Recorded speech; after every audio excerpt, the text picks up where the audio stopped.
Sistema respiratório. Tá aí o sistema respiratório. É um sistema aberto ou um sistema fechado? Sistema respiratório. Tem contato com o meio externo? Claro que tem, então é um sistema aberto. Tanto que é o sistema no qual a gente fica mais o quê? Vulnerável à infecção. Geralmente, quando a gente fica com algum tipo de infecção, essa infecção fica onde? Na nossa via aérea. Você pode ter infecção em qualquer lugar da sua via respiratória. No trajeto do ar, desde o pulmão até o nariz ou do nariz ao pulmão, qualquer lugar ali você pode ter um foco de infecção. Por que as pessoas ficam geralmente mal, doente no inverno? A temperatura baixou, as pessoas ficam tudo doentes. Por quê? As pessoas têm mania de fechar tudo quando está frio. Então, você está andando de ônibus. Esfriou um pouquinho, começou a chover um pouquinho. Vai todo mundo e fecha tudo. Se tem uma pessoa ali com algum vírus, com alguma bactéria, vai fazer o quê? Vai jogar para você. É que o nosso sistema imunológico, na teoria, ele é muito bom.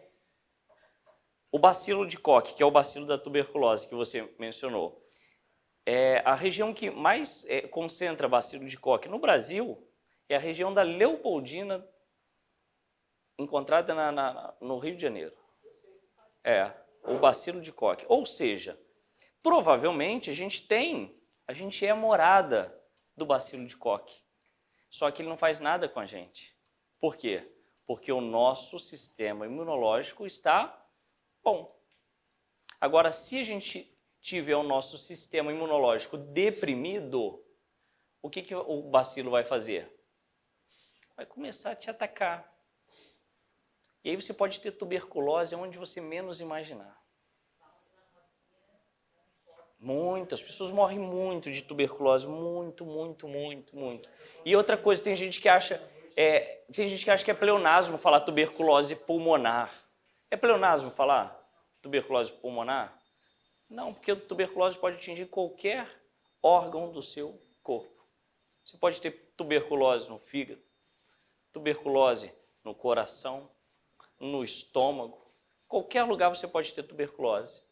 Tanto que a gente fica muito preocupado quando chega a algum corpo no ML com sinais de tuberculose, porque provavelmente esse indivíduo que tem tuberculose, ele estava com sua imunidade baixa.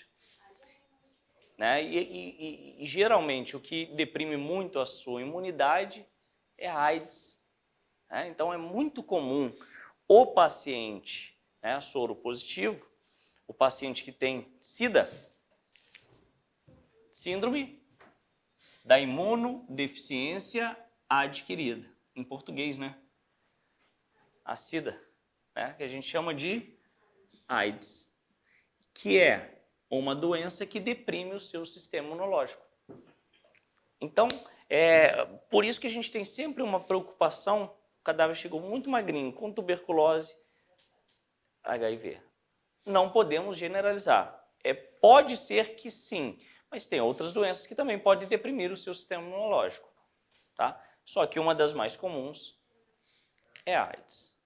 Então, sistema respiratório ele é composto por vias aéreas, que a gente vai dividir em via aérea superior e via aérea inferior. Como é que a gente vai fazer isso? A gente vai fazer o seguinte: da laringe para cima, da base do pescoço para cima, via aérea superior. Da base do pescoço para baixo, via aérea inferior. Ficou fácil assim? Então, daqui para cima, via aérea superior, daqui para baixo, via aérea inferior. Fácil, tá? Tanto que o profissional, o médico responsável por essa área aqui, quem é? O otorrinolaringologista. Não é isso? Otorrinolaringologista. Ele é responsável pelas vias aéreas superiores. E pelas vias aéreas inferiores? É o pneumologista. Então você está lá com o seu pulmão cheio de secreção, cheio de catarro no pulmão, com nojo, pneumonia. Você vai procurar quem? Pneumologista. Você está com a sinusite. Quem trata a sinusite? Otorrino. Certo? Então, são profissionais diferentes para a mesma via respiratória. Só que esse aborda a parte de cima e esse aborda a parte de baixo. Oi? Ainda tem ouvido porque existe uma comunicação, tá? Da via aérea com a região do ouvido. Por isso que é comum também, você tem uma infecção na via aérea, você desenvolveu otite. Você tem uma otite, você pode desenvolver uma infecção na via aérea, porque há comunicação. Por isso que ele é médico de quê? De orelha e médico de via aérea superior.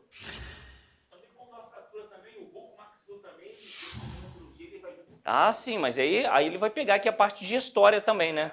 Mas a região oral aqui não corresponde, porque a gente tem que inspirar pelo nariz e não pela boca.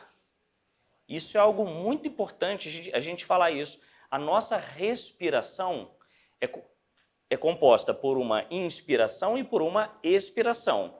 Ó, inspirei pelo nariz, expirei pela boca.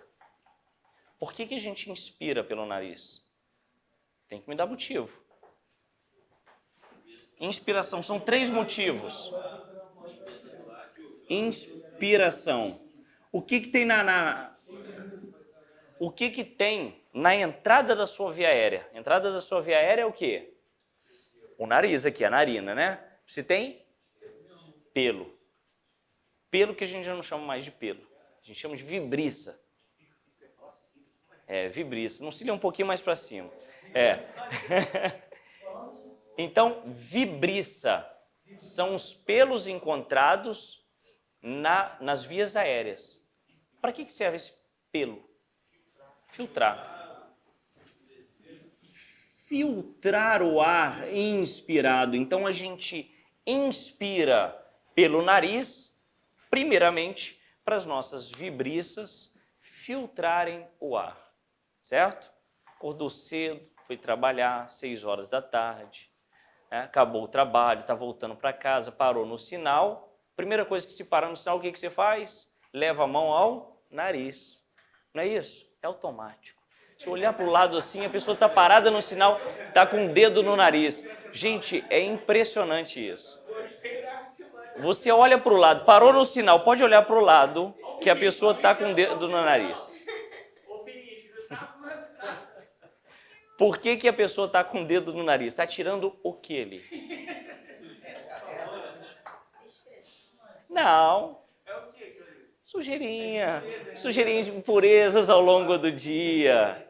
Né? Aqui na entrada do nariz, a gente tem impurezas que ficam retidas ali ao longo do dia.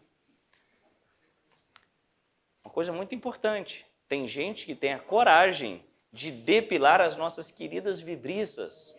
Já viram isso? Não são todas, não generalize. A mulher do Belo? Tá seguindo muito. Mas é algo muito importante. A pessoa, quando faz isso, ela perde a proteção. E aí começa a depilar nariz, começa a desenvolver o quê? Infecção. Infecção respiratória. Por que será? Por que será? Por que será? Porque você tirou a sua primeira proteção, que são as vibriças. Para de depilar. Para só. Não precisa fazer também uma trança, né?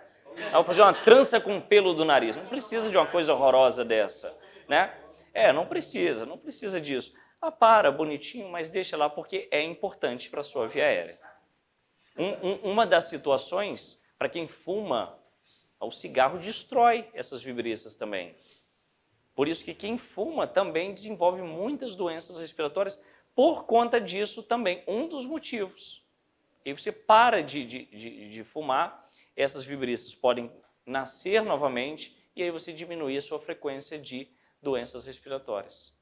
Então, o fumo destrói isso aqui também.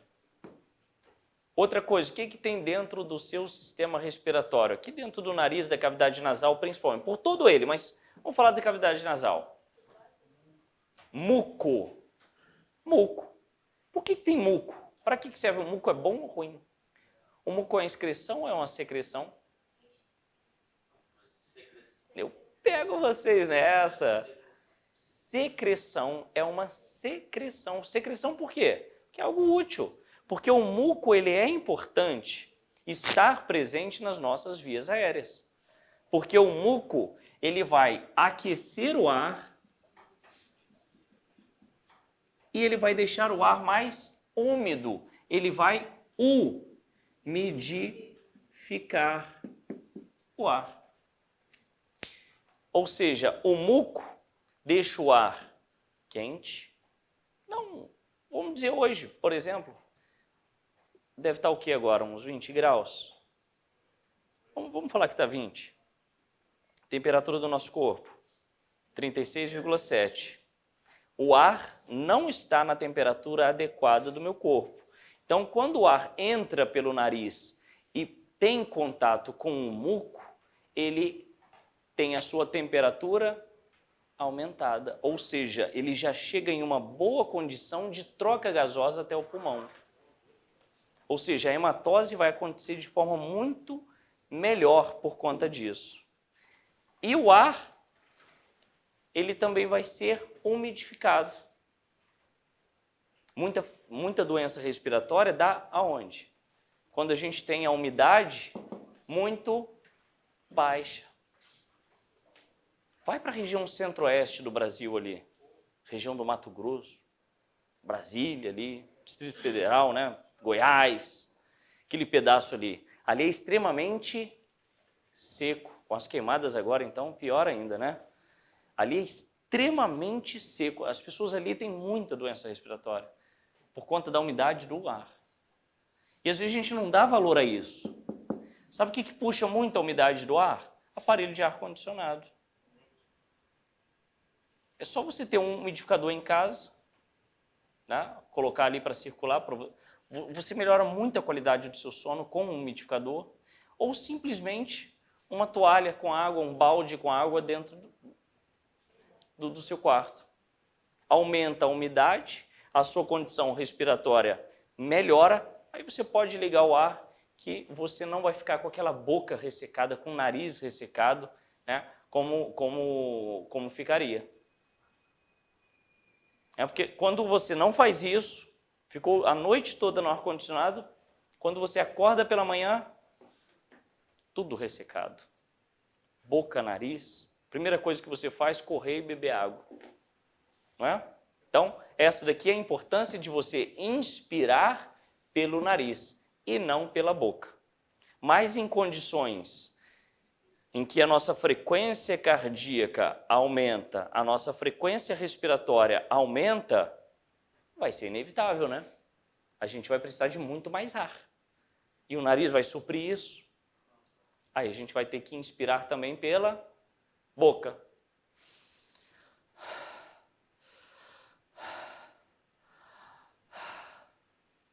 Certo? Também. Também. E a gente comentou também na aula de músculos faciais, né, da expressão facial, que tinha músculos que agiam sobre a asa do nariz.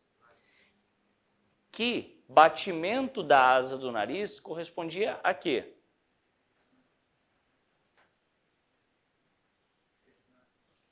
Não, batimento, dispneia. Quando você está com uma frequência respiratória elevada, né, você acaba tendo um batimento de asa do nariz para quê? Para fazer o ar entrar e sair de forma bem rápida. Tá? E é muito notado também sofrimento fetal, quando ele não está respirando muito bem, e a gente observa realmente isso, batimento de asa do nariz. Com diferença de pressão, também é a mesma coisa. A pressão sempre vai influenciar muito no sistema respiratório. E agora a gente consegue pensar no que foi falado na aula passada, sobre as hemácias. Tá? Porque vai ter que ter uma interação muito grande aqui de capilar com o sistema respiratório. E os capilares sanguíneos vão ter que entrar em contato com alguém daqui para fazer a hematose. vai ter que fazer a troca gasosa. Palavra mágica, alvéolo.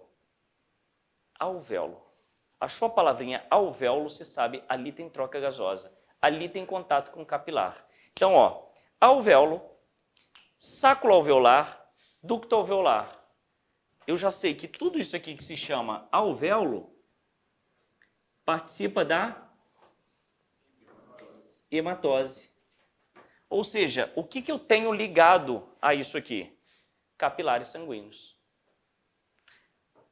Ou seja, o ar, ele vai entrar por aqui, ele vai ser conduzido até aqui, e só a partir daqui que ele vai começar a sofrer troca gasosa. Tá? Então, onde que o capilar sanguíneo vai estar? No ducto alveolar, sáculo alveolar e alvéolo. É aqui que a gente vai ter a presença do capilar sanguíneo. Aí é O2? Isso aí. E a expectativa é o quê? Que o O2 inspirado entre no capilar.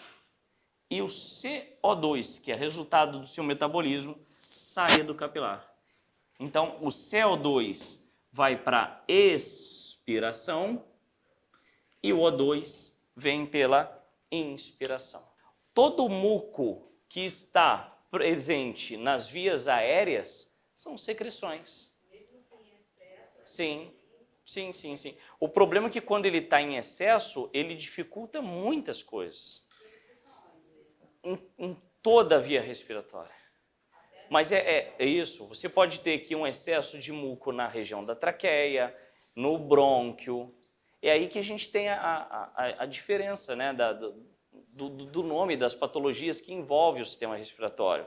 Você tem aqui, por exemplo, um excesso de muco nessa região que você vai chamar de sinusite. Aqui você vai chamar de quê? De faringite, laringite, traqueite, bronquite. E aqui, se tiver com muito muco no pulmão, você vai chamar de quê? Pneumonia. Então, o nome muda de acordo com a sua localização. A cor do muco também. A viscosidade. Tudo isso. Secreção, só que está em excesso. E pode fazer mal. Tá? Agora, algo que a gente estudou lá nas primeiras aulas é que a cabeça possui ossos pneumáticos. Não é isso? Ossos ocos, com cavidade preenchida com ar. Para que servem esses ossos pneumáticos? Para dar leveza para a cabeça e atuar na fala. Fala. Então, quando você tem muito muco nessa região dos seios da face, sua cabeça fica pesada e sua voz fica fanha. Maxwell, então assim, o catarro, ele é um muco com uma bactéria? Pode ser uma bactéria ali que esteja agredindo a sua via aérea. Pode ser bactéria, pode ser o bacilo, pode ser um vírus, pode ser o fungo, pode ser fungo. Você tem pneumonia por fungo também.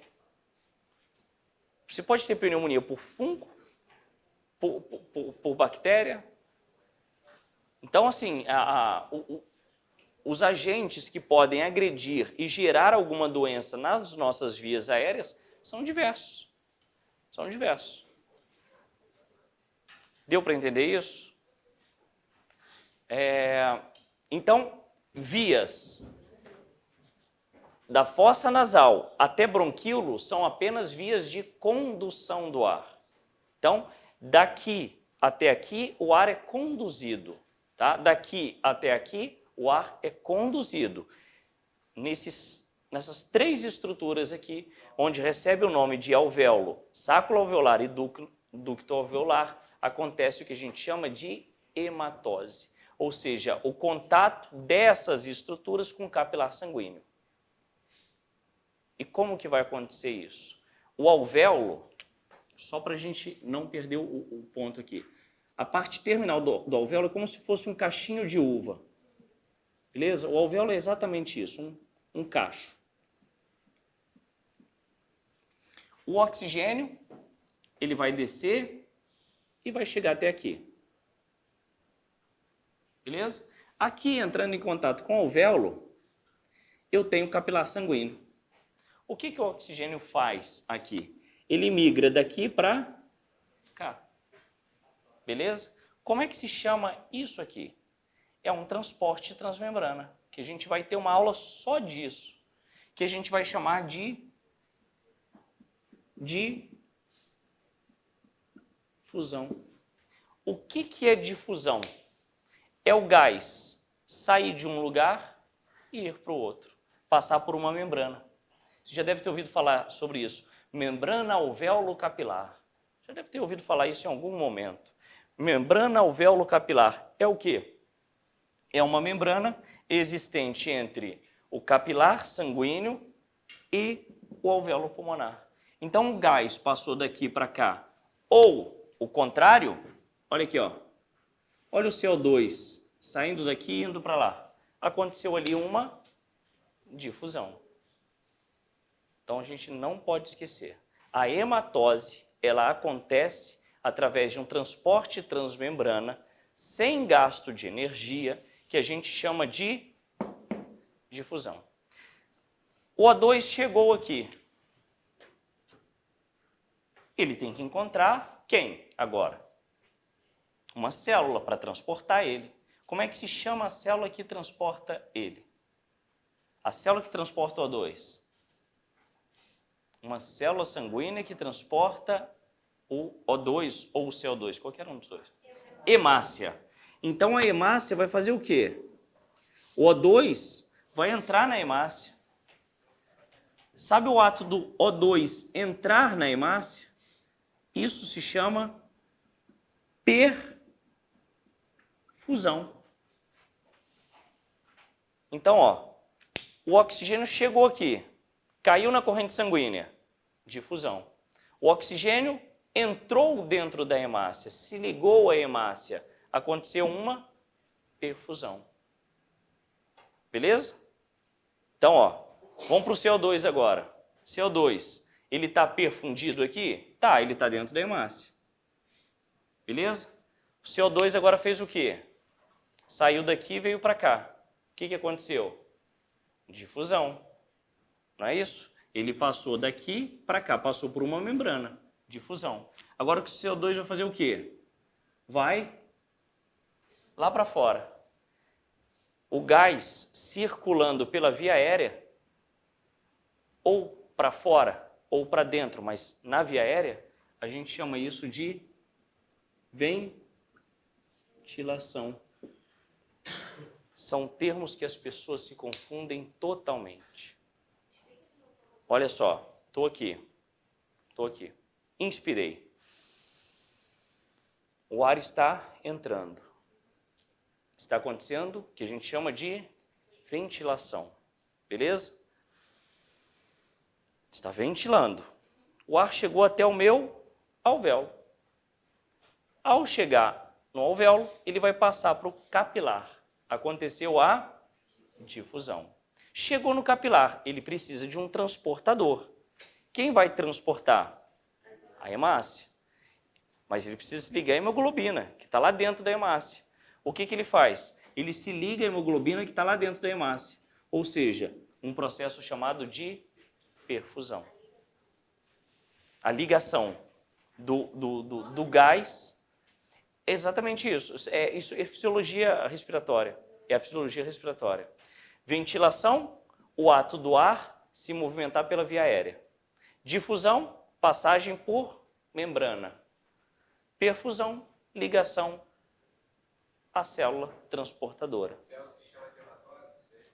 A hematose só vai estar concluída. Olha que pergunta boa de prova.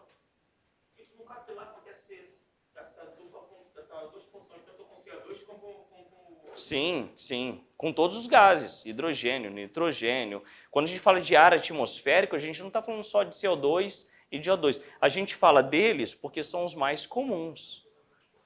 Mas são outros gases também se movimentando ali. Ou seja, a hematose conclui... A hematose só é completa com os três. Se não tiver os três, a hematose não se completa. Então, para a hematose concluir, fechar, eu vou precisar ventilar, promover a difusão e a perfusão. Tá? Então, falando de nariz ou falando de respiração, né? A respiração é um ato de você realizar a entrada de ar, inspiração, e a saída de ar do pulmão, expiração. Não é isso? Inspiração, expiração. Por que a inspiração deve ser realizada pelo nariz? Por 3 motivos.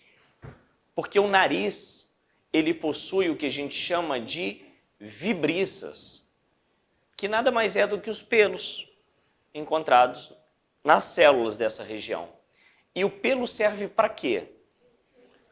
Filtrar o ar inspirado. Quando a gente fala filtrar o ar inspirado, é reter partículas, impurezas, sujeiras, sujidades, bactérias. Tá? Fica tudo o quê? Preso na entrada, não permite a entrada direto para o seu pulmão, né? de partículas que possam te fazer algum tipo de mal. Então, primeiro motivo pelo qual a gente tem que inspirar pelo nariz, porque inspirando pelo nariz, a gente promove a filtração do ar. Segundo motivo, dentro da cavidade nasal, a gente tem muito muco. Muco recobre, né, a cavidade nasal. Então, o ar inspirado, ele é aquecido e umidificado. Ou seja, ele entra numa temperatura ideal, né, ou bem próxima do ideal nos seus pulmões. O que não aconteceria, por exemplo, se você inspirasse pela boca. Eu posso inspirar pela boca? Posso. Só que o ar não está sendo filtrado, ele não está sendo umedecido e nem aquecido.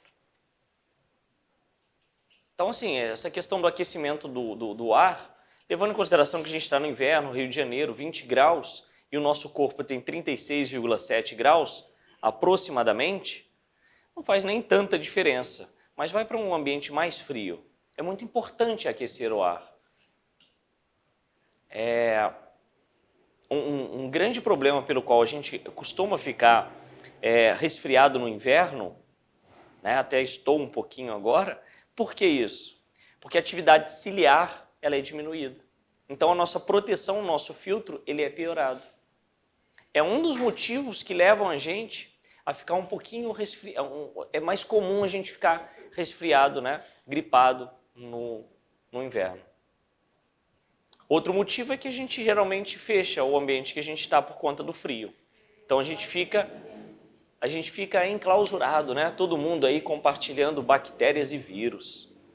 Dentro de transporte público, começou a chover, as pessoas fecham tudo. Olha de fora, tá até embaçado, né? Fica tudo embaçado olhando de fora. E lá dentro, compartilhando, espirrando, tossindo, né? Uma coisa horrorosa. No inverno conversando, né?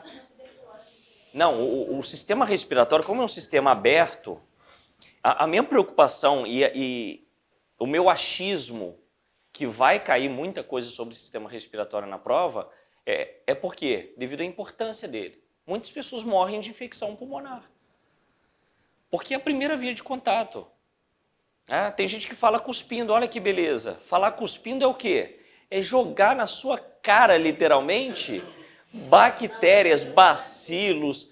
Nossa, tem professor que fala cuspindo, né? Tomara que não seja eu. Mas tem professor que fala cuspindo, que a primeira fileira sofre. Se o professor está resfriado, a primeira fileira também está, né? Eu tinha um professor que eu tive que ir lá para trás porque ele cuspia literalmente. Era complicado. A gente fazia até bullying com ele, levava o guarda-chuva e abria durante a aula. Teve paralisia facial, ficou com a língua um pouquinho presa. E aí a gente fazia bullying com ele. Faz parte, né? Mas, pensando, muco. O muco ele é importante? É importante. Então ele é uma secreção. Então não confunda nunca excreção com secreção. Muco é uma secreção porque é importante. O que não pode é o muco estar aumentado em quantidade. Porque se o muco tiver aumentado em quantidade, ele vai preencher o quê? Seios paranasais. Então, gente, como eu ia dizendo, os seios paranasais com o muco aumentado em quantidade, ele vai provocar o que a gente chama de sinusite. Então, quando a gente lembra de seios paranasais, é ao redor do nariz, ossos pneumáticos. Então, é só a gente lembrar. Quantos são os ossos pneumáticos que a gente encontra no crânio? Os dois começam com a letra E. Esfenoide e etimoide, já matou 2. Frontal, maxila. Pronto. Beleza? Então, esses são os ossos pneumáticos que contêm os seios paranasais. Beleza? Aí se eu pergunto, quais os ossos da face? Quais os ossos da face que são pneumáticos? Tá vendo como é que eu peguei? Quais ossos da face são pneumáticos?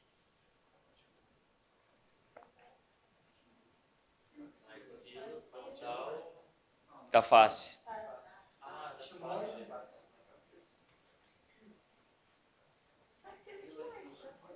Etimoide é da face? Só a maxila, claro, perfeito. Então, do víscero-crânio, só maxila é pneumático. E do neurocrânio? Frontal, esfenoide e etimoide. Perfeito. Viu como uma questão sobre o mesmo assunto que vocês acertaram pode complicar a cabecinha de vocês? Por isso que às vezes a gente erra 2, 3 questões de bobeira por infelicidade na leitura. Às vezes você não está concentrado o suficiente. Às vezes é o óbvio ali, você tem que marcar o óbvio. E aí você acaba se confundindo. Cuidado, cuidado com isso. Tá? Então, vamos lá. Nariz externo. A maior parte do nariz é feito de cartilagem, lógico, né? E a gente observa que ainda tem músculos que movimentam essa cartilagem, que é o levantador do lábio superior e da asa do nariz.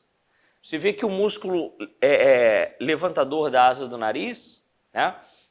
Ele movimenta a asa do nariz alterando a pressão, ou seja, contribuindo com a entrada ou a saída do ar dentro da via respiratória. Olha que interessante. Então, sempre quando a gente vê alguém com batimento da asa do nariz, a gente está vendo alguém com uma frequência respiratória muito aumentada ou com uma dificuldade respiratória. Uma dispneia, por exemplo. Dispneia, o que é dispneia? É a sensação de falta de ar. A pessoa tenta respirar, mas não consegue. Então é bem clássico. Olhou, batimento de asa do nariz, dispneia.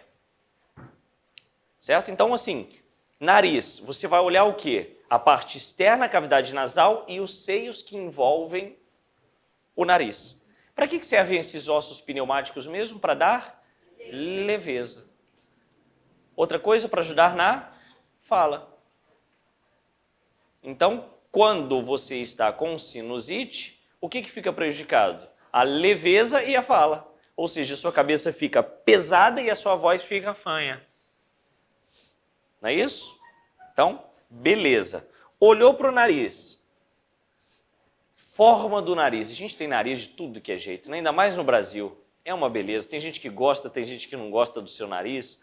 Aí faz cirurgia, corrige, né? O importante é ser funcional. Não interessa se ele é pequeno, se é fino, se é largo. Sendo funcional, tá ótimo. Mas as pessoas apelam muito para o lado estético, né? O brasileiro adora uma cirurgia. Adora um bisturi brasileiro. Gosta mais de bisturi o povo do que o próprio técnico de necrópsia, que nem bisturi usa. Então, assim, independente da forma do seu nariz, ele sendo funcional é o que importa. Tá? Então, o que divide o nariz no meio? Que a gente chama de septo nasal. Então, a entrada do nariz a gente chama de narina. Tá? Então, o ar vai entrar pelas narinas. Narina direita e narina esquerda.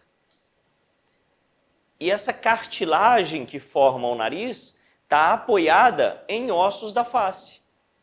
Então, se a gente observar aqui, a cartilagem está apoiada principalmente nos dois ossos nasais, que seguram efetivamente essa cartilagem, prende essa cartilagem, tá? Então, os ossos nasais prendem a cartilagem, dando sustentação, tá? Passando um pouquinho e vendo a cavidade nasal numa vista mediana, e a gente consegue diferenciar a parte do septo nasal cartilaginoso e o septo nasal ósseo. Septo nasal ósseo a gente já falou lá na aula de crânio. A gente falou que o septo nasal ósseo é formado pelo osso etimoide e pelo vômer. Geralmente esse septo nasal ósseo, ele é bem simétrico, é bem no centro do nariz. O cartilaginoso, não. Geralmente ele tem um pequeno desvio. Quando esse desvio ele é muito acentuado, é o desvio de septo, né? É recomendado que uma cirurgia para correção. Porque voltando para a imagem anterior, vou chegar lá. Adenoide é o que eles chamam de carne do nariz, né? Porque qualquer coisa que tenha na entrada da cavidade nasal, em grande quantidade, vai atrapalhar a entrada do ar. Então, se tem essa adenoide aumentada, faz a cirurgia para retirar, para diminuir a resistência ao ar. Até a fala fica melhor, a respiração fica mais limpa, né? Agora, o septo nasal, às vezes, ele é desviado. Imagina que esse septo seja deslocado um pouquinho para cá. Uma narina vai ficar maior e a outra vai ficar menor, vai entrar com mais resistência. Muito das vezes, ocasionando aí uma dificuldade no sono.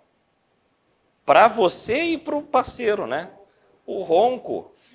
Então, a resistência ao ar durante a noite, o sono, acaba provocando ronco. Não tem, tem a cirurgia. A cirurgia resolve. Cirurgia tem situações que só mesmo a cirurgia para resolver. Essa é uma delas.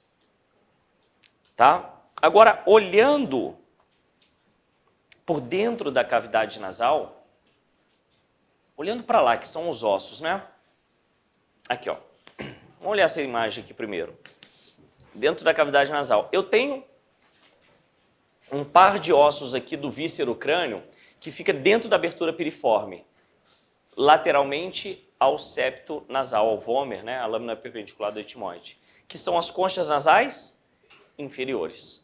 Se eu tenho concha nasal inferior, eu vou ter também as conchas nasais médias e superiores. Mas eu não comentei desses ossos com vocês, né? Conchas nasais médias e superiores. Por que eu não comentei? Porque o momento de falar delas é agora. Porque são acidentes anatômicos do osso etimoide. Então, são partes do osso etimoide que a gente consegue ver aqui, são acidentes anatômicos do osso etimoide que corresponde a essa parte mais alta da cavidade nasal. Então, levando em consideração aqui conchas nasais inferiores, médias e superiores. São elevações dentro da cavidade nasal recoberta por muco. E a gente tem espaço ainda entre essas conchas, que a gente vai chamar de meato. Meato nasal inferior, meato nasal médio, meato nasal superior. Então a elevação é a concha. O espaço entre as conchas é o meato. Certo? Então, ó, concha nasal, inferior, médio e superior. Meato nasal, inferior, médio, superior. Ali é a mesma coisa. Aqui, ó. Então, ó, meato, o espaço inferior, médio, superior. Concha, inferior, médio, superior. Tudo isso é recoberto por muco, que aquece e deixa o ar mais úmido. Já perceberam o quanto que a umidade do ar é importante para o bem-estar do nosso sistema respiratório? Eu conheço pessoas que moravam na região centro-oeste do Brasil que se mudou de lá simplesmente para melhorar a qualidade respiratória, porque já não aguentava mais tanta dificuldade respiratória devido ao clima seco. E a gente observa muito isso por conta de ar-condicionado. O ar-condicionado ele acaba com a umidade do local. Tanto que o indicativo é o quê? Você deixar algo úmido dentro do ambiente que tem ar-condicionado. Uma toalha molhada, um balde com água, né? Um umidificador que baratinho. Tudo isso é importante, melhora a qualidade da nossa respiração. Caso contrário, você fica a noite toda no ar-condicionado, quando você acorda outro dia, boca seca, nariz seco, aumento de muco, fator de proteção, né? Então, a umidade é importantíssima para as condições adequadas da sua via respiratória, tá? O muco é importantíssimo por todo o seu sistema respiratório. Importantíssimo. O que ele não pode estar é aumentado em nenhuma região. O muco aumentado na cavidade nasal a gente chama de quê? Sinusite. Ele pode estar aumentado na traqueia, traqueite, no brônquio, bronquite, no pulmão, pneumonia. Então, em qualquer lugar que ele esteja aumentado em quantidade, você vai ter um quadro clínico diferente, um nome diferente para isso. Deu para entender isso? Tá? Então, olhando para cá, a gente viu essas estruturas. Olhando para cá, o que a gente tem aqui embaixo? A cavidade oral. Então, separando a cavidade nasal da cavidade oral, eu tenho uma estrutura óssea, que a gente vai chamar de palato duro. Certo? E ao final do palato duro, a gente tem o palato mole, que é uma região muscular, logo atrás da língua. Certo? Então, vamos seguindo. Uma pequena curiosidade. Tá vendo aqui que tem esse buraquinho aqui? Osteofaríngeo da tuba auditiva. É a comunicação dessa região aqui com a sua orelha interna. Por isso que é muito comum alguém ter infecção respiratória, desenvolver uma infecção na orelha. E vice-versa, uma otite levar você a uma infecção respiratória, porque existe essa comunicação, esse buraquinho aqui que comunica. Então pode ser uma passagem, por exemplo, de uma bactéria. Tem muita otite porque o leite escorre. Exatamente. Tá? Então esse pequeno buraquinho aqui. Agora essa imagem aqui, ó, já mostra a cabeça num corte frontal, não é isso? A cabeça num corte frontal, onde a gente consegue ver muito bem o seio do osso frontal, os seios do etimoide e os seios da maxila. A gente consegue ver muito bem. E aqui, com o nariz aberto, a gente consegue ver quem lá? As conchas nasais. Tá? Então, a critério de curiosidade aí, uma imagem da cabeça e uma outra visão.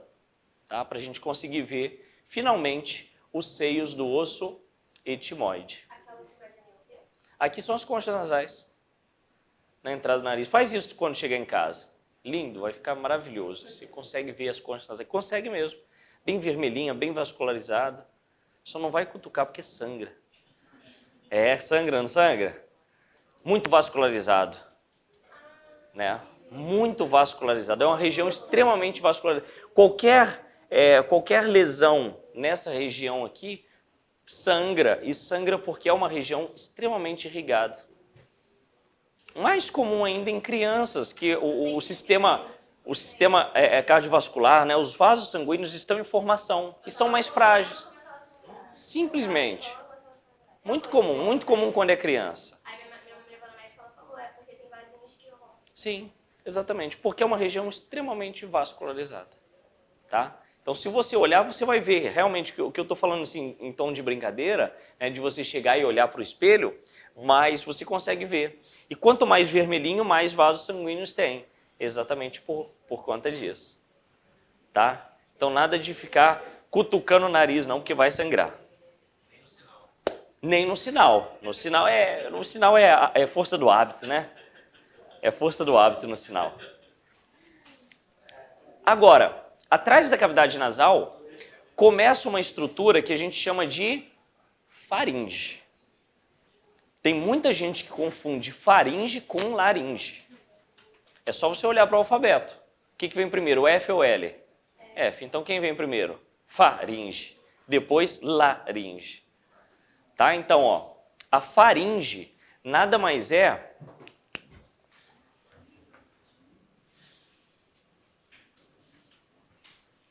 do que essa região. Isso é a faringe. A laringe é o quê? Essa região. E o esôfago? Essa região. Então, se a gente souber diferenciar os três, eu vou colocar aqui, ó, laringe, esôfago, traqueia, faringe. Cavidade nasal, cavidade oral. Pronto. Beleza. Certo? Então, não podemos confundir isso. Certo? Então, cavidade nasal, cavidade oral, faringe, que é um tubo muscular de musculatura lisa, certo? Que desce da cavidade nasal até o iniciozinho da laringe. Então, a laringe ela está à frente e a continuidade da laringe é a traqueia. Atrás da laringe e da traqueia eu tenho o esôfago. O esôfago vai se ligar ao estômago. A traqueia vai se ligar aos pulmões. Aqui tem uma pergunta de prova. Certeza. Certeza. Tá? A faringe ela tem 3 porções que a gente tem que saber. Tá? Uma porção atrás da cavidade nasal, uma porção atrás da cavidade oral e uma porção atrás da laringe. Então a gente vai chamar essas porções de quê? Naso, faringe, oro, faringe, laringo, faringe. Aqui no quadro tem outra opção, né? Que é a parte nasal da faringe, parte oral da faringe, parte laríngica da faringe. Chato, né? Difícil, né? Eu prefiro o quê? Nasofaringe, orofaringe, laringofaringe. Certo? Eu acho que fica muito mais fácil de vocês gravarem. Então, ó, região da faringe, atrás da cavidade nasal, nasofaringe. Região da faringe, atrás da cavidade oral, orofaringe. Região da faringe, atrás da laringe, laringofaringe. Ar. Vou simbolizar o ar com a caneta azul. O ar inspirado, ele entra por onde? Pelas narinas, não é isso? Aí ele vai para a cavidade nasal. Ele desce na nasofaringe, orofaringe, laringofaringe. Opa, está aberto a laringe. O que o ar faz? Desce para a laringe, traqueia e vai em direção aos pulmões. Esse é o trajeto do ar. Ou seja, as 3 porções da faringe participam do sistema respiratório? Sim, porque o ar passa nas 3 porções. Agora, quando a gente fala de sistema digestório, a comida entra por onde? Geralmente pela boca, né? Então, a comida vem para a boca, beleza? Cai para cá, não é isso? Desce, só que a comida vem para o esôfago para ir em direção ao estômago. Então, eu já posso adiantar que o esôfago é exclusivamente do sistema digestório. Eu já posso adiantar que traqueia e laringe é exclusivamente do sistema respiratório. Então, isso já ajuda bastante. Outro ponto interessante. A laringofaringe e a orofaringe é comum aos dois sistemas. Perfeito? Então, tanto aqui quanto aqui passa ar e passa alimento. Agora, a nasofaringe, ela é exclusiva do sistema respiratório. Então, nasofaringe, exclusiva do sistema respiratório. Só passa ar. Marcelo, o que vai fechar ali na laringe para a coisa não passar? Então, aqui, ó, vamos lá. Tem uma coisa muito interessante aqui. Muito bem feito, né? Obra bem feita. Às vezes dá errado. Nem tudo é perfeito, né? Às vezes tem que fazer um recall, né? Não, um detalhezinho, um ajuste, né? Isso é normal. O que é isso aqui? Cavidade oral, a língua, né? Vamos olhar para cima da língua. Palato duro, palato mole. Ao final do palato mole, tem o que a gente conhece popularmente como campainha. É a úvula. Não é isso? Úvula. Aqui tem uma outra estrutura bem parecida, não é? Com a úvula. Essa é o que a gente chama de epiglote. Então, eu tenho úvula e tenho epiglote. Quando a gente deglute, eu vou engolir. O que a nossa laringe faz? Ela sobe. O que a língua faz? Empurra o alimento para trás. A língua posterioriza quando a gente engole. Então, a língua vai para trás, empurra. O que a úvula faz? Ela sobe. Quando a úvula sobe, ela fecha a entrada na nasofaringe. Quando a língua vai para trás, a epiglote desce. Ela fecha a comunicação com a laringe. Então, o alimento ele só tem um caminho. O alimento ele vai entrar pela boca e vai para onde? Para o esôfago. Esse é o caminho. Por quê? Porque as entradas são fechadas. Cavidade nasal, fechada pela úvula. Laringe, fechada pela epiglote. Então, não acontece do alimento ir para um lugar no qual ele não pertence. Isso quando eu vou passar a sonda nasogástrica, Uhum. ele fala, faz um movimento de deglutição. Exatamente. Aí, se eu termino de passar, eu sempre tenho que ter certeza se não foi. Por que faz o movimento de deglutição? Para você passar a sonda nasogástrica. O objetivo é o quê? É levar essa sonda até o estômago. Quando você pede o seu paciente para deglutir, olha o que a epiglote está fazendo. Pou! Você vai introduz a sonda e essa sonda vai para onde? Para o esôfago. Bacana, né? Nem imagina. Por isso que, é isso, você falou num ponto importante. Por isso que quando você come, você tem que falar pouco. Não é para ficar batendo papo, gargalhado, contando piada. Mata, gente. Almoço de domingo geralmente mata as pessoas. E não é brincadeira, não. Ainda mais quando se mistura farinha, comida seca, né? Quando já está bêbado. Nossa, isso confunde. Porque o que acontece? Vamos lá, enquanto você está respirando, como é que a sua epiglote está? Aberta. Não é isso? Quando você está conversando, o seu epiglote está o quê? Aberta. Quando você está se alimentando, a epiglote está o quê? Fechada. Então, a cada garfada é uma conversa. Não é isso? Como é que fica o seu epiglote? Abrindo e fechando, abrindo e fechando, abrindo e fechando. Aí você vai contar uma piada, come um pedaço de carne e conta outra piada, irriga, pronto. O que vai acontecer? Em algum determinado momento, a comida vai para o lugar que não deveria. E aí a comida vai para onde? Laringe. Quando cai alimento na laringe, você já tem o reflexo da tosse. O que é a tosse? É a tentativa do corpo de expulsar. Expulsar, jogar para fora algo qualquer corpo estranho, vamos colocar assim, jogar para fora algum corpo estranho que tenha caído aonde? Na laringe. Tá? Então essa é o reflexo do nosso corpo. Então por isso que quando a gente está se alimentando, o ideal é o quê? Se alimentar e não conversar. Difícil, né? E outra coisa também é deixar o alimento bem lubrificado dentro da boca, né?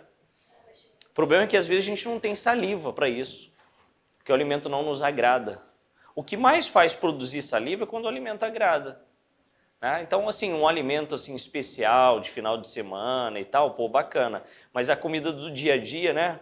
Às vezes uma comida não tão boa, come na rua e tal. Legal, legal. Uma comida não tão boa, a gente não tem salivação adequada. E aí o que a gente faz? Geralmente acompanha a comida com algum líquido. Por que a gente faz isso? Para ajudar a formar o bolo alimentar. Um bolo alimentar mais homogêneo. Por isso que geralmente a gente utiliza isso, que é muito ruim para o sistema digestório. Depois eu vou falar por quê, quando a gente entrar em sistema digestório. O ideal é a gente se alimentar sem ingerir líquido. Não dá, né? Dependendo, pela velocidade às vezes que você tem que comer, né? E aí você vai... água na boca. Depois a gente vai falar disso. Então, viram a importância da úvula e a importância da epiglote? Então, a epiglote vai fechar a entrada da laringe. Tem muita gente que confunde o que é glote, o que é epiglote, glote, epiglote. São coisas distintas? São. Glote. Tá vendo isso aqui? Está escrito cordas vocais. Na realidade, não são cordas vocais, são pregas vocais. Mudou o nome. Tá? Então, as pregas vocais estão dentro da laringe. Então, é dentro da laringe que é produzido o som. Certo? E o espaço entre as pregas vocais é chamado de glote. Então, o que a gente fala? Que a glote, que é esse espaço, é fechado pela epiglote. Ou seja, a epiglote fecha a glote, deixando a laringe como órgão exclusivo do sistema respiratório. Foi? Então, vamos seguir. A epiglote fecha a glote. Isso aí.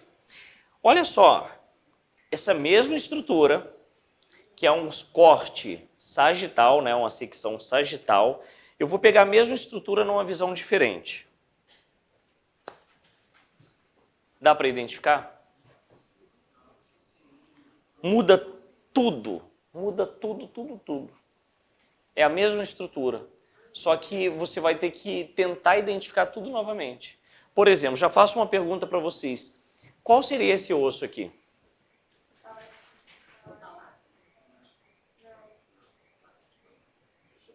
Difícil, né? Porque a imagem mudou totalmente.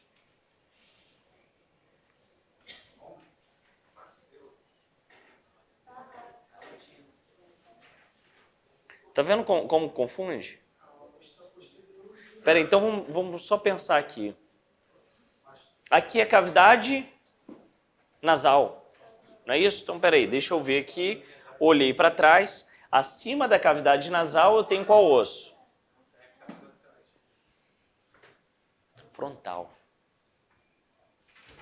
Olha só que situação. No meio do frontal a gente tem o etimoide. Então, se eu olhar nessa imagem aqui, ó, eu vou ver aqui exatamente o osso frontal. Cavidade nasal, cavidade oral e o início da laringe. Olha só como que mudou. Olha o que eu estou vendo aqui. As conchas nasais. No meio aqui o septo nasal. A abertura posterior da cavidade nasal a gente chama de coana. Coana, está escrito ali no quadro. A abertura anterior da cavidade nasal são as narinas, anterior. E a posterior, chamado de coana. Deu para visualizar isso? Está vendo o que é a cavidade nasal aqui? Estão vendo as conchas nasais? Estão vendo o septo nasal? Desceu um pouquinho. Palato mole. Olha aqui a campainha. Úvula. Olha o que a gente tem aqui. A língua. Olha as papilas linguais aqui, ó, dando para ver direitinho, ó. Desci um pouquinho. Atrás da língua, epiglote. Uma abertura por baixo da epiglote, a entrada da laringe.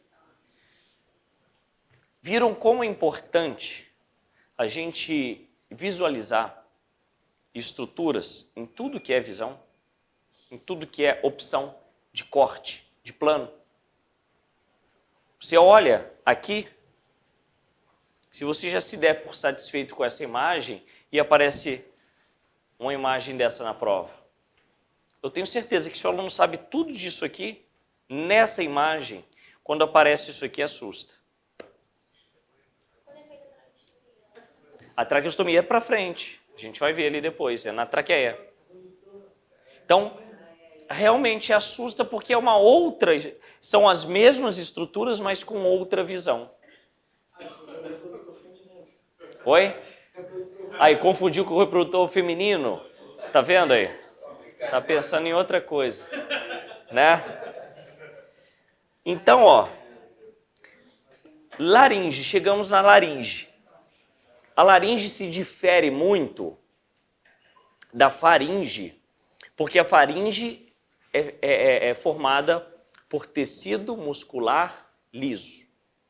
E a laringe? Por cartilagem. A nossa laringe é formada por cartilagem. Por que laringe, traqueia, brônquios, bronquíolos são formados por cartilagem? Porque no nosso corpo, nós temos vários tipos de tecido. O tecido mais resistente, mais duro do nosso corpo é o tecido ósseo. O segundo mais resistente é o tecido cartilaginoso. Então, se a gente observar, a cartilagem é muito dura, certo? E qual a importância de ter uma estrutura rígida, um arcabouço cartilaginoso na via aérea inferior? E na laringe também? Para não fechar, para evitar o colabamento. Ou seja, essas vias aéreas sempre ficarão o quê? Abertas. Nunca vai o quê? Fechar. Sempre aberto, nunca fechado. Então você nunca vai ter, por exemplo, uma asfixia porque a sua laringe colabou, porque a sua traqueia colabou. Isso não vai acontecer. Você pode ter por outro motivo. Por esse motivo, não. Então, a laringe se caracteriza por ser um arcabouço tubular constituído de cartilagens, músculos e ligamentos, com a função de respiração, ou seja, o ar passa ali em mão dupla, certo? Fonação, a fala é produzida dentro da laringe, e proteção das vias aéreas. Ou seja, como é uma estrutura cartilaginosa, rígida, ela também protege, tá? No homem, a laringe é maior do que na mulher. Isso mostra porque o gogó no homem é mais aparente, né? Se vê muito com maior nitidez o gogó no homem do que na mulher, né? Olhou a mulher, viu um gogó muito aumentado, opa, cuidado. O que acontece? A laringe, no homem, por ação da testosterona, essa laringe ela tem uma dilatação, que faz a voz do homem ficar mais grave. Então a voz do homem é mais grave porque a laringe é mais dilatada. E na mulher, a voz é mais aguda porque a laringe é menos desenvolvida. Porque quem desenvolve a laringe é a testosterona. Por isso que mulheres que fazem uso de testosterona engrossam a voz. Exatamente. Então tem vários efeitos colaterais que o uso... Porque geralmente qual é o objetivo da mulher usar testosterona? Ganhar massa muscular.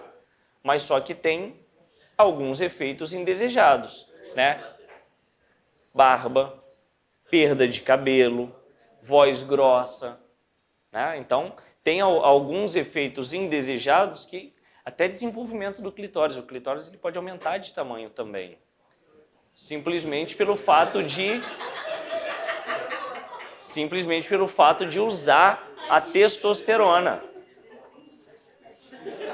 É verdade, mas é verdade, é verdade. A laringe vai de onde até onde? A laringe vai da epiglote, altura de C4, até a traqueia. Tá? Então, a altura de C4 até a traqueia é a nossa laringe. Nossa laringe ela tem 5 cartilagens. A cartilagem epiglótica ou epiglote, tá? Cartilagem tireoide, cricoide, aritenoide e corniculada, tá? Sendo que as 3 primeiras são as principais cartilagens da laringe, aquela que a gente consegue visualizar com enorme facilidade, tá? Então, quais cartilagens são as principais e que a gente deve gravar mesmo? A epiglote, tireoide e cricoide. Então, eu pego uma laringe e amplio.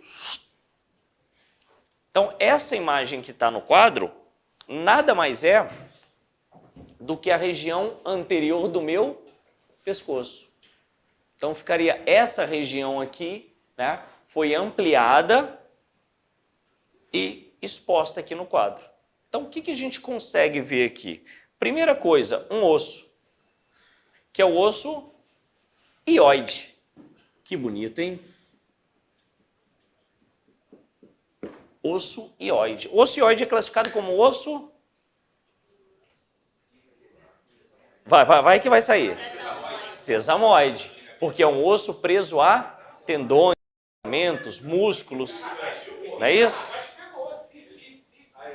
Sempre quando a gente fala, quando a gente deglute, músculos do pescoço que estão presos ao hioide, estão o quê?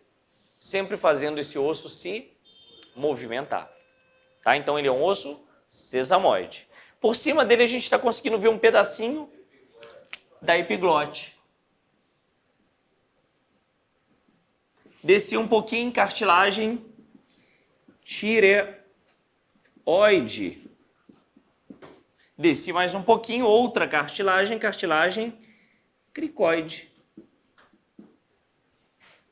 Encontrei os anéis aqui, encontrei a traqueia. Então aqui já é o comecinho da traqueia. Então a laringe, na realidade, a laringe ela vai desde a epiglote até o iniciozinho da traqueia. Então tem aqui a laringe. Questão de prova. Caiu na última prova. A glândula tireoide. A glândula tireoide ela se encontra nessa região. Mas em que região que ela se encontra? Atrás da traqueia, lateralmente à traqueia ou anterior à traqueia? Anterior. Então são 2 lobos, que vai ficar o quê? Vai pegar um pouquinho aqui da cartilagem tireoide e vai descer aqui pela traqueia. Sim. A tireoide está muito relacionada a cálcio, ao metabolismo. Isso tudo a gente vai falar depois no sistema endócrino. Tá? Mas que vai ser importante aí, porque vai cair questão de sistema endócrino também. Sim, bócio, né? Hipotiroidismo, hipertiroidismo. A gente vai falar um pouquinho de diferença também de algumas patologias, porque a gente viu que cai na prova, né? Bem pouquinho, mas pode cair alguma coisa relacionada à doença também. Então, é importante a gente frisar sobre isso. Sim, eu acho que essas analogias que a gente faz em sala de aula ajudam a memorizar, a gravar. Isso é importante, isso é importante. Uma bobeirinha que a gente fala lá de fora e traz para a aula ajuda a gravação. Isso é um diferencial. Então, beleza? Conseguimos ver tudo aqui? Aqui, que a gente chama de gogó, que é a parte mais proeminente da laringe, a gente vai chamar de proeminência laríngea. Tá? Então, a parte mais anterior da laringe, proeminência laríngea. Tá? Bem característica no homem. Mulher, às vezes, vai passar e vai falar, nossa, não estou nem vendo a minha proeminência laríngea. É porque a laringe da mulher, geralmente, é uma laringe menor mesmo. Se tiver, cilada, Bino. É cilada. É cilada. Se chegar e falar, não, sou, né? Fala em linguagem de sinais, Libra, opa. Cuidado. Certo? Então, deu para ver aqui direitinho? Olhei por dentro, encontrei as pregas vocais. Olha as pregas vocais aí, ó. A prega vocal na imagem A, elas estão abertas. Na imagem B, estão fechadas. Na imagem A, o que o ar está fazendo? Entrando e saindo. Não está vibrando. O ar vibra ela quando ela está o quê? Fechada. Aqui a voz está sendo produzida. Aqui, não. O ar está entrando e saindo. Ó, estou inspirando. Inspirando e expirando. No bom sentido, a prega está aberta. Beleza? Beleza? Vocal. Beleza? Comecei a falar. O que a prega vocal fez? Ela fechou. Ou seja, a prega vocal fechada, ela está dando resistência ao ar. Você começa a formar as palavras, o som. E depois essa palavra, ela vai ser modelada pela língua. Professor, quando mudou esse nome aí? Deixou de ser corda vocal? Há poucos anos atrás. Há poucos anos atrás fez a mudança da nomenclatura. É para vender livro. É esses velhos que não tem nada que fazer, anatomista velho e tal, se reúne, altera o nome de algumas estruturas e vende edições novas. Pronto, para justificar. Por isso que quando eu falo, quero comprar um livro, se comprar uma edição mais antiga, não tem problema. Vai vir com a mesma qualidade. Tá? Um ou outro nome ali que foi mudado, que foi atualizado. Cordas vocais. Pregas vocais. É porque de corda não tem nada. Se você observar, olha só como é que é. Aqui, ó, literalmente falado, né? Se você olhar aqui, ó, tá vendo? Ó? Essa região aqui, que é a região das pregas vocais. Bem no interior da cartilagem tireoide da laringe. Por isso que quando você faz um procedimento invasivo, a traqueostomia, é feito na traqueia e não na laringe. Porque se eu fizer um corte na laringe, eu vou afetar quem? As pregas vocais. As pregas vocais. Então, por isso que a incisão é feita na traqueia e não na laringe. A gente tem que tomar muito cuidado com a laringe por conta disso. Certo? Então, ó, o que está mostrando aqui nessa imagem é exatamente a laringe ampliada e a epiglote se fechando no momento da deglutição. Então, o que a epiglote faz? Viu que são dois momentos diferentes? Epiglote aberta. Quando que a epiglote fica aberta? Quando a gente está respirando. Quando ela fecha, se movimenta? Quando a gente deglute. Engoliu. Ela fechou. Terminou a deglutição, ela abriu. Perfeito? Então, seguindo aqui, olha a continuidade, a mesma imagem que a gente viu, só que um pouquinho mais afastada agora. Pode falar? Quem ia falar? Não, a rima da glote que estava aparecendo. É só aquela região que estava apontada ali só. Aqui, ó. É só essa região aqui, entre as pregas vocais. É porque é dividido em prega vocal vestibular e verdadeira. E a rima da glote é o espaço entre essas duas pregas vocais. Mas assim, acho que é muito específico. Muito específico. A voz de cigarro, né? A famosa voz de cigarro afeta as pregas vocais. O cigarro, a voz é fedorenta, né? O cigarro, para você ver que o cigarro afeta a sua via respiratória por completo. Tudo. Até a sua pele. Né? O suor do cigarro, do fumante, né? Fede a nicotina. Mas é uma realidade. É uma realidade. O fumo, ele destrói. Ele destrói. Não, a primeira coisa, eu vou falar depois em histologia. Mas só para vocês terem ideia, O cigarro, ele provoca uma alteração celular, uma alteração na histologia, no tecido que você tem na sua via respiratória. Lembra que eu falei que as células são ciliadas? As células epiteliais que a gente tem no nosso sistema respiratório são ciliadas, tem cílio. O cigarro, ele provoca o que a gente chama de metaplasia. Faz essas células perderem os cílios, e essas células que são células alongadas, elas ficam o quê? Achatadas. Ou seja, você perde a proteção simplesmente por ser um fumante. O que a gente chama de metaplasia, modificação de um tecido celular devido a uma agressão. Então, assim, quem fuma pode desenvolver câncer desde a cavidade oral, região nasal, até o pulmão. Qualquer parte. Então, assim, realmente muito preocupante. E outra coisa mais preocupante ainda é a quantidade de pessoas que estão usando maconha. Porque, assim, o cigarro comum... Aí, ó, tá rindo, né?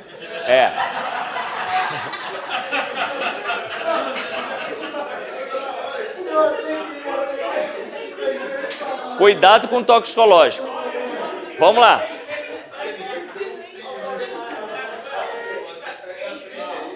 Seis meses no... 4, né? Você já está fazendo conta, né? Tá bom. No 4. 4. Habilitação D, né? C, isso aí. Eu uso de vez em quando. Aham. Eu sou, mas...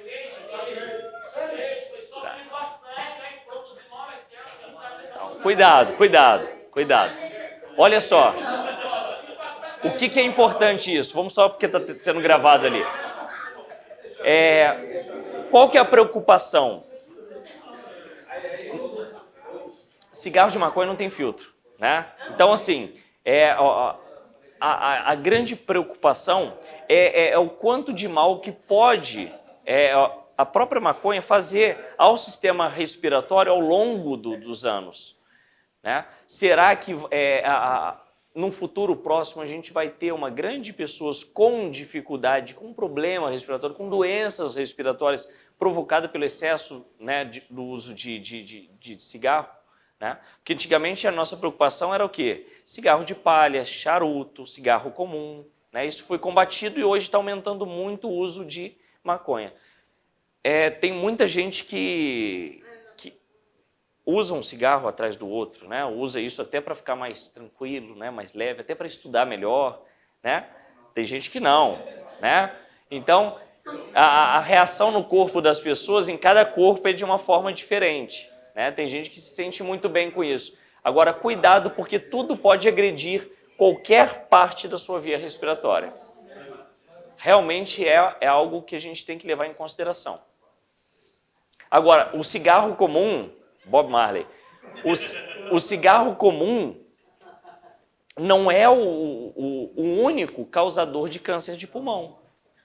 A poluição também leva ao surgimento de enfisema, ao surgimento de câncer.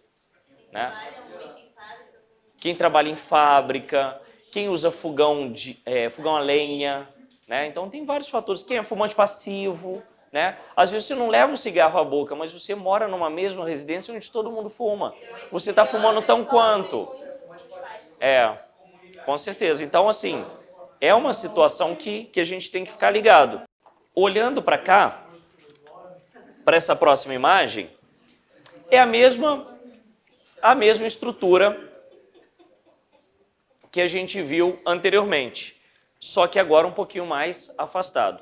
Então eu tenho aqui essa região, daqui até aqui, que é a região da laringe. Daqui até aqui é a região da traqueia.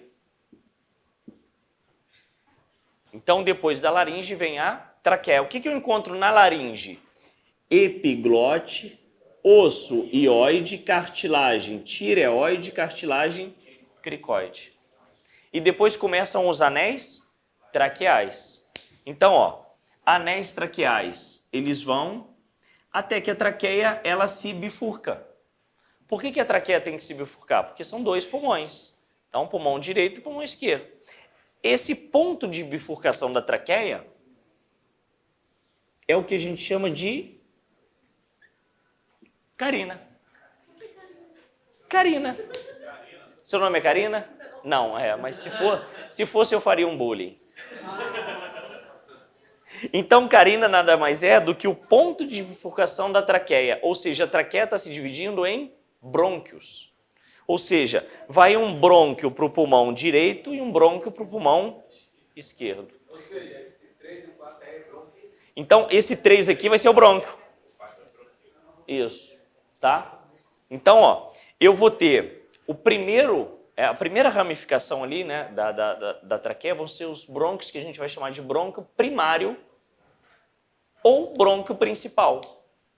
Então, a gente pode colocar aqui, ó, indo para o lado esquerdo, brônquio principal esquerdo. E aqui, brônquio principal direito.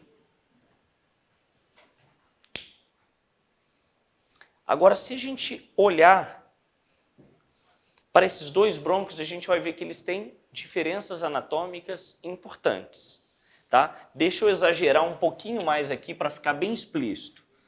Traqueia. Vou exagerar um pouquinho aqui.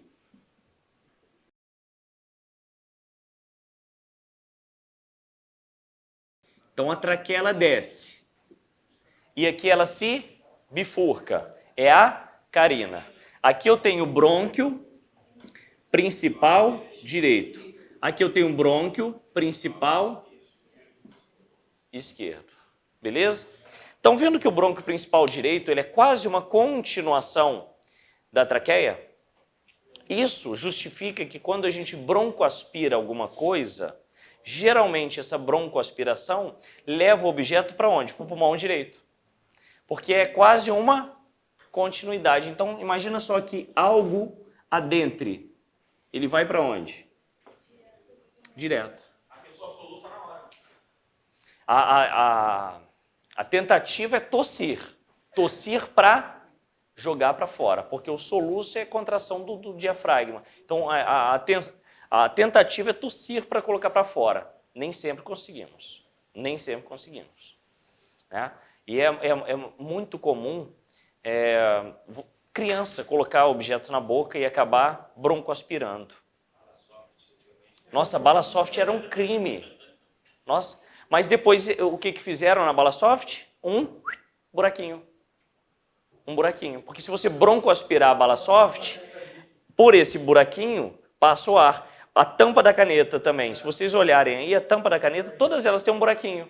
Exatamente por conta disso. Se você broncoaspirar uma tampa de caneta, o ar vai continuar passando. O ar vai continuar passando. Se vocês olharem qualquer caneta que vocês estejam aí, em mãos, a tampa vai ter um buraquinho. Imagina só a gente lutando para passar no concurso público, né? Difícil e tal. Aí vem uma pessoa, fala, nossa, caramba, eu vou fazer um buraco numa tampa de caneta, vou patentear isso aí, vou ficar rico. Pronto. Ah, mas faz. O próprio estado de tensão, de nervosismo da pessoa, né? Faz a pessoa mastigar a caneta, colocar na boca, acontece. É um acidente. É um acidente. Então, assim,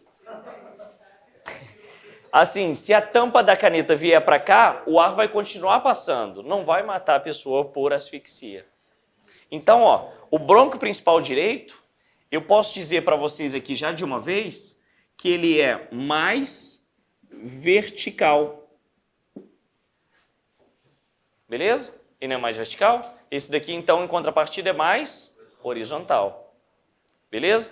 Outra coisa, ele é mais calibroso. Por que ele é mais calibroso? Né? Ele tem um calibre maior, ele é mais grosso. Porque o pulmão direito é maior que o esquerdo, claro. Do lado esquerdo a gente tem, né, um pedacinho do coração que está voltado para a esquerda, então o pulmão esquerdo ele tende a ser o quê? Menor. O pulmão direito ele tende a ser maior. Então, o brônquio que vai para o pulmão direito ele é mais calibroso para ele levar mais ar. E outra coisa que ele é mais curto. Ele é mais curto do que o esquerdo. O esquerdo, se você olhar, ele é mais alongado. O direito ele é mais curto. Então são 3 diferenças básicas entre brônquio principal, direito e esquerdo, ou brônquio primário. Tá? 3 diferenças básicas. O brônquio principal direito, ele é mais verticalizado, mais calibroso e mais curto. É como se ele fosse quase uma continuidade da traqueia. Tá? Então, o brônquio, uma parte dele vai estar do lado de fora do pulmão e outra parte dele vai estar dentro do pulmão. Tá? Esse é o brônquio principal ou primário.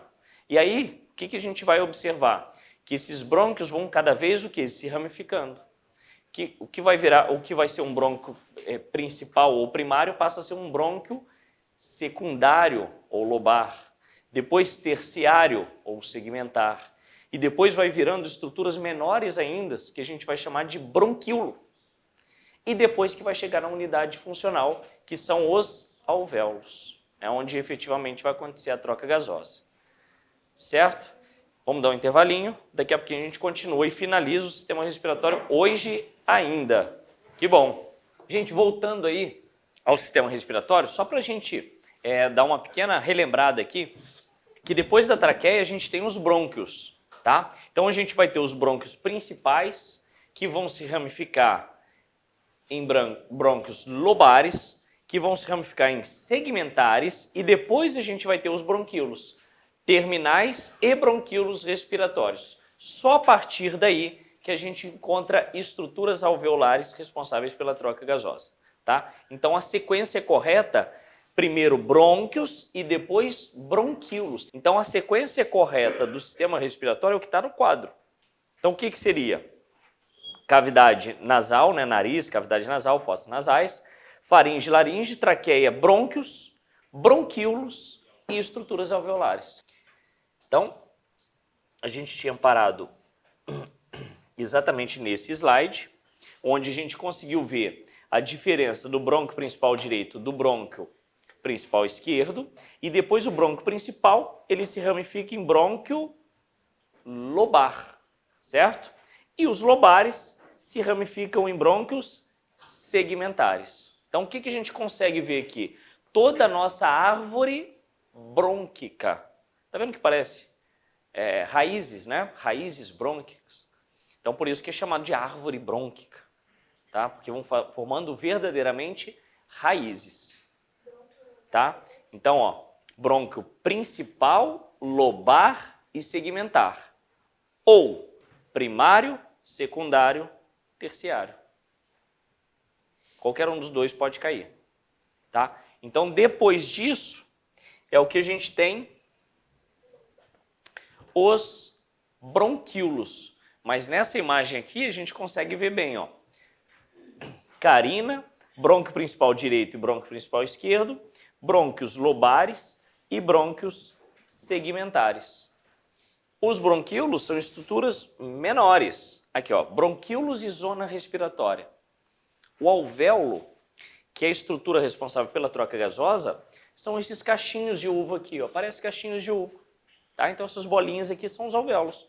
São esses alvéolos que entram em contato com os capilares, onde promovem por difusão a troca gasosa. Tá? Então, tá aqui os alvéolos. Então a gente pode ver que estruturas, ó,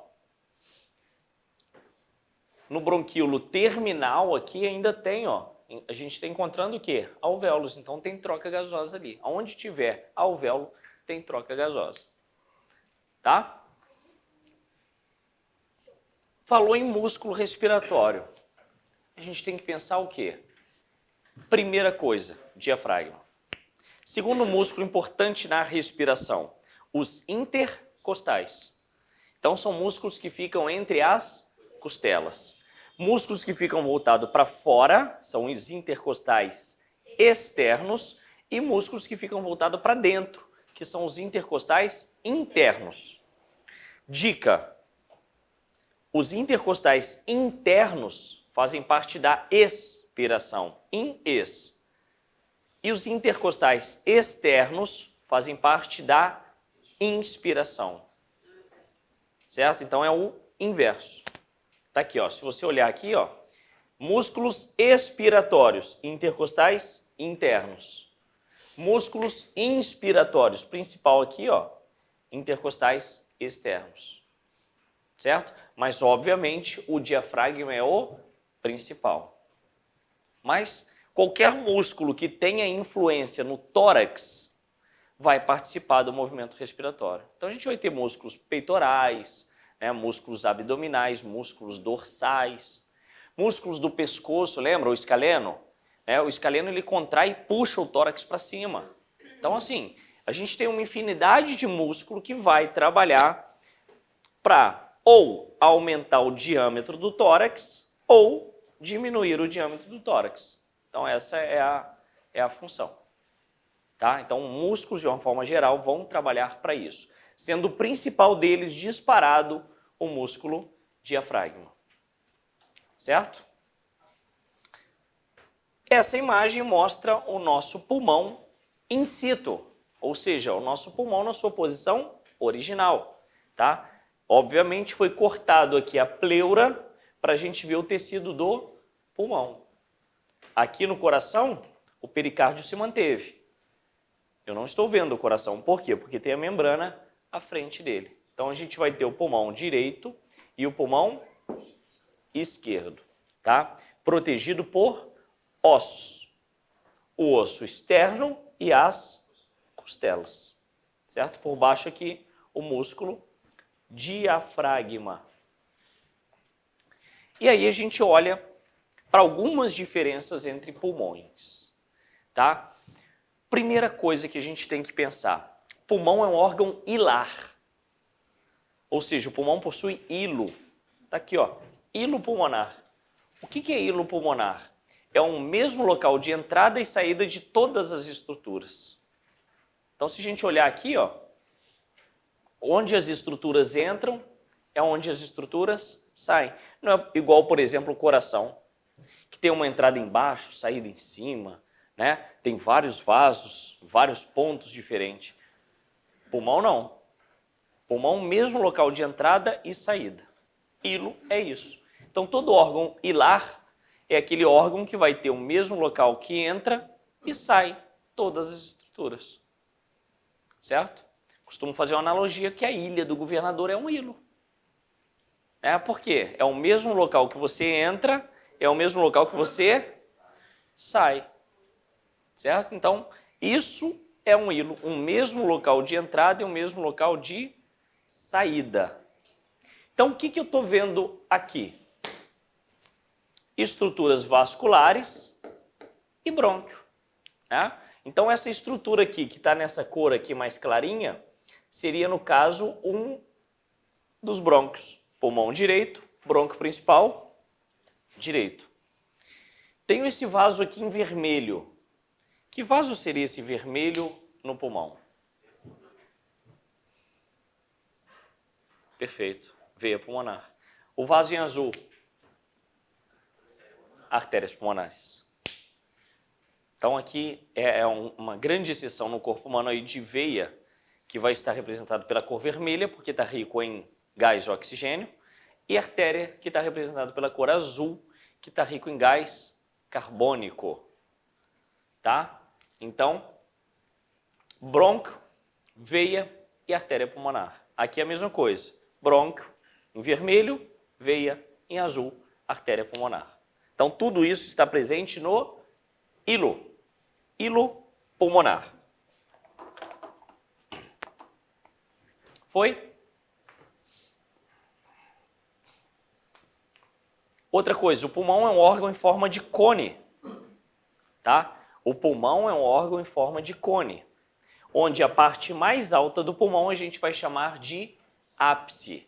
A parte mais baixa do pulmão a gente vai chamar de base. Então, base do pulmão e ápice do pulmão. Então, o ápice do pulmão está voltado para a parte de cima. A base do pulmão está voltada para a parte de baixo. Está apoiado sobre o diafragma. Tá? Faces. Como é que a gente chama as faces do pulmão? O que seria face? Seria a vizinhança, né? Igual a gente fez com o coração. O que tem por baixo do pulmão? Diafragma. Então, o que a gente tem aqui? A face diafragmática. À frente do pulmão eu tenho as costelas. É a face costal. Importante que as costelas, elas costumam deixar marcas no pulmão. Tá? Então, às vezes você olha para o pulmão, ele tem várias marcas de costela que marcam, né? que fazem essa impressão no músculo, no parênquima, né? Pulmonar ao longo de toda a vida. Tá? Então aqui eu tenho a face costal. E o pulmão esquerdo tem uma região onde fica acomodado o coração, que a gente vai chamar de impressão cardíaca, ou até mesmo de face cardíaca. Tá? É uma marca que a gente tem no pulmão esquerdo que entra em contato com o coração. Tá? Então, as faces nada mais é do que a vizinhança do pulmão. Perfeito? E aí, a gente chega no que a gente chama de lobos e fissuras do pulmão. Olhando para cá, a gente vai ver sempre uma linha. Essa linha no pulmão a gente chama de fissura. Só que o pulmão esquerdo tem uma linha só. O pulmão direito tem duas. Uma aqui e outra aqui. Essas linhas são o que a gente chama de fissura. E o nome da fissura é de acordo com a sua posição. Se você olhar aqui, essa fissura está no sentido o quê? Oblíquo. Então é a fissura oblíqua. Olhando para cá, eu tenho duas fissuras. Uma também que vai ser fissura oblíqua e a outra que vai ser fissura horizontal. Então eu já posso adiantar para vocês aqui, ó. Fissura oblíqua, eu vou ter tanto no pulmão esquerdo quanto no pulmão direito. E a fissura horizontal?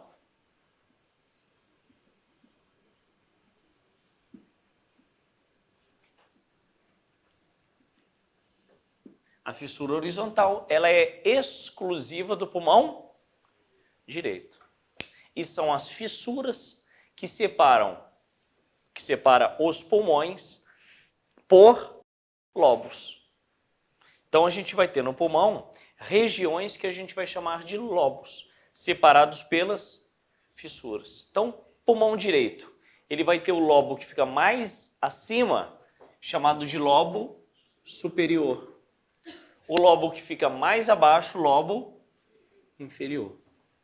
E o que fica entre superior e inferior é o lobo médio. E o pulmão esquerdo? Tem quantos lobos? 2. Tem uma fissura só, então são 2 lobos. Então vai ter o lobo superior e o lobo inferior. Só que o lobo superior tem um prolongamento. Isso aqui. Esse prolongamento a gente vai chamar de língula.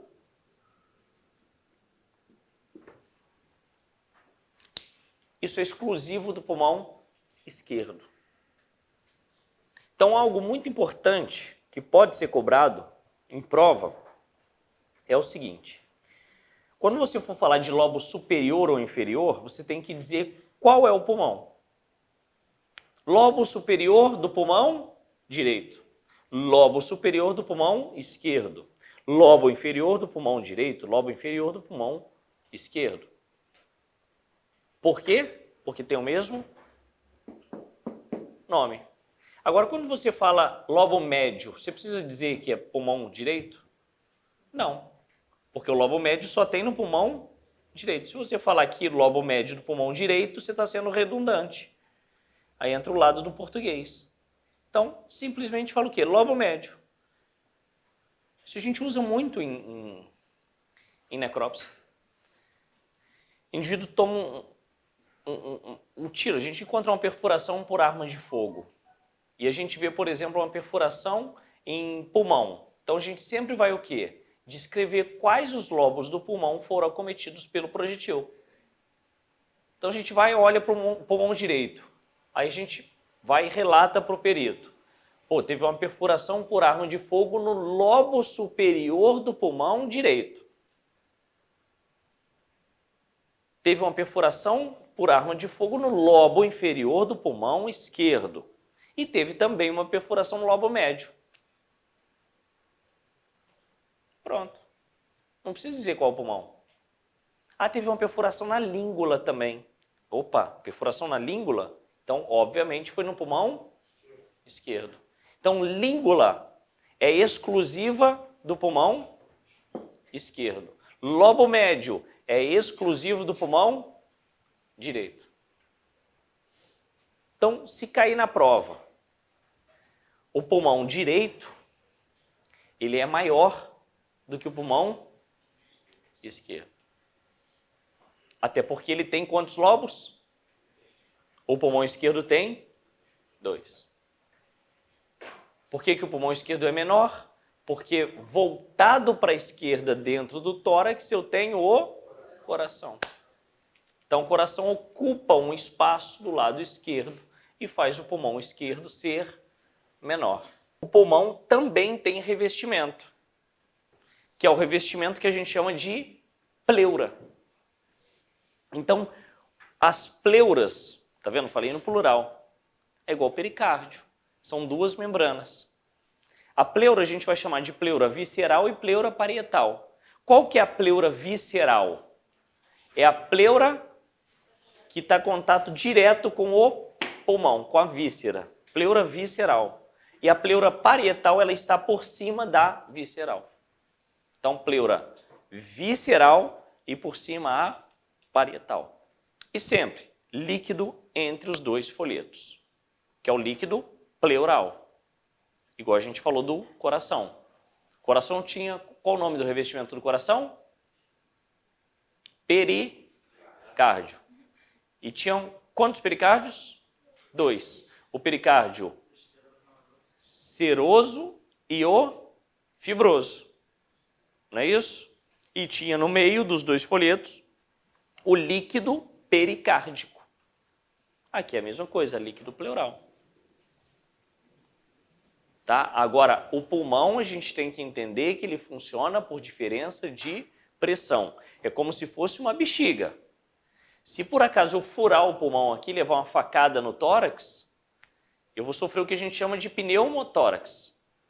O que vai acontecer com o meu pulmão? Ele vai esvaziar, como se fosse uma bexiga mesmo. Ele vai colabar. Porque o que vai acontecer? Se ele tiver um furo, o ar que está dentro vai o quê? Sair. É igual a bexiga que eu falei para vocês na última aula. Eu encho a bexiga. Fechei a boca dela. Certo? Onde o ar tem mais pressão? Dentro ou fora? Dentro. O ar migra do mais para o menos. Se eu soltar a boca da bexiga, o ar vai sair. É a mesma coisa que acontece com o pulmão. Se eu furar o pulmão, o que vai acontecer? O ar que está dentro vai para fora. Por isso que eu vou ter o pneumotórax. Então o pulmão ele vai literalmente colabar. Ele vai diminuir de tamanho e perder a sua função. Certo? Então, a pleura reveste o pulmão por completo. Só uma curiosidade, essa camada da víscera É composta por vários alvéolos?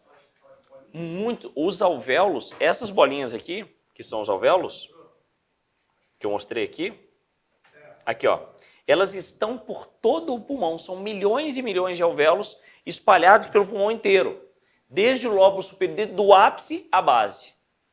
Beleza? Do ápice à base você tem, tanto que, por exemplo, você pode ter uma doença que acomete, por exemplo, só uma região determinada do pulmão. Posso falar o quê? Uma pneumonia de ápice de pulmão direito. uma pneumonia encontrada em lobo inferior do pulmão direito. Uma pneumonia bilateral, ou seja, uma pneumonia encontrada nos 2 pulmões. Então, assim, você pode ter regiões do pulmão acometido por alguma determinada doença. Presença de bolhas enfisematosas em região O hilo são todas as estruturas que entram e saem pelo mesmo ponto. Tá vendo? Pulmão direito, ó, entrou aqui. Tem saída do lado de cá? Não tem. A saída é onde? O sangue está entrando por onde? Pelas artérias pulmonares. E o sangue está saindo por onde? Aqui em cima, pelas veias pulmonares. O oxigênio está entrando pelo brônquio. O oxigênio está saindo pelo brônquio. Então, é o hilo. Hilo. Mesmo local que entra, é o mesmo local que sai. Agora, isso aqui eu cheguei a falar com vocês na última aula, não é isso? Diferença, isso aqui é fisiologia respiratória. 3 termos, ventilação, difusão e perfusão. Cheguei a falar com vocês sobre isso? Cheguei, né, na última aula. Então, só para reforçar, o que eu tenho aqui? Um alvéolo. O que eu tenho aqui? Um capilar sanguíneo. Então, primeira coisa, quando aparece uma imagem, a gente tem que interpretar essa imagem. Olha aqui o que está mostrando. Sangue venoso. Do lado de cá está mostrando um sangue arterial. O que ele quer dizer com isso? Olha só, azul, vermelho. Significa que aqui está rico em CO2 e aqui está rico em O2. Então, depois que essas hemácias têm contato com o alvéolo, há modificação no gás. Ou seja, aqui era uma carbohemoglobina. Aqui é uma oxihemoglobina. Ou seja, a hemoglobina ela está ligada ao CO2 aqui e aqui ela está ligada ao O2. Porque qual evento está acontecendo aqui? A hematose, a troca gasosa. Mas para acontecer a hematose, tem que acontecer o quê? Os 3 eventos. Ou seja, o ar tem que ser ventilado. O que é o ar ser ventilado? É eu inspirar e fazer com que o ar entre e chegue até o alvéolo. O oxigênio que chegou até aqui, ele foi ventilado, ocorreu a ventilação. Aí o que o oxigênio tem que fazer? Ele tem que passar daqui para cá. Ou seja, ele vai ter que passar através de uma membrana. Membrana clássica, que a gente ouve muito falar, membrana alvéolo capilar. O que é membrana alvéolo capilar? É uma membrana da parede do alvéolo e uma membrana da parede do capilar sanguíneo. Então, a passagem do oxigênio por essa membrana alvéolo capilar, ou seja, o oxigênio saindo do alvéolo e passando para o capilar sanguíneo, eu tenho ali o que a gente chama de difusão. E depois a gente tem o quê? A ligação do oxigênio com a célula, que é o que a gente chama de perfusão. Então são 3 eventos que acontecem para que ocorra a hematose.